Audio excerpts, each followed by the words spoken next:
ഗവേഷണ വിഭാഗം യേശുവിന്റെ ക്രൂസ്മരണത്തെ കുറിച്ച് പുറത്തുവിട്ട വിവരത്തിനകത്ത് അവർ പറഞ്ഞു ഒരു കാര്യം ഒന്ന് പറയാ, അവന്റെ ശരീരത്തിൽ ഏറ്റ മുറിവുകളുടെ എണ്ണം 1ഉം 2ഉമല്ല, 5480 മുറിവ്. ചിന്തിക്കാൻ പറ്റുമോ?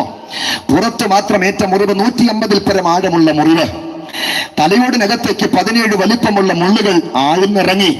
17 മണിക്കൂർ വെള്ളം കിട്ടാതെ ദാഹിച്ചു വരണ്ടുപോയി. 150 കിലോ തൂക്കം, 16 അടി നീളം, 6 അടി വീതിയുള്ള മരക്കുരിശ് തോളിൽ വെച്ചു. 350 പട്ടാളക്കാർ ഇടത്ത്, 50 കുതിരപ്പട്ടാളക്കാർ വരത്ത് നിന്നവനെ അടിക്കുന്നു.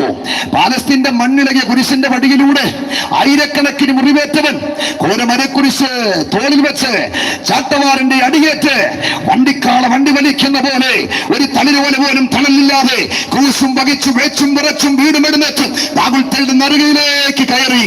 തലയോടിന്റെ ആകൃതിയിൽ തലവൊക്കെ നിൽക്കുന്ന ഗാഗുൽത്തയുടെ നറുകയിൽ 2 കല്ലന്മാർക്ക് നടുവിൽ നാട്ടിവെച്ച മരക്കുരിശിൽ 3 കാരിരുമ്പാണിമേൽ അവൻ ക്രൂശിക്കപ്പെട്ടു.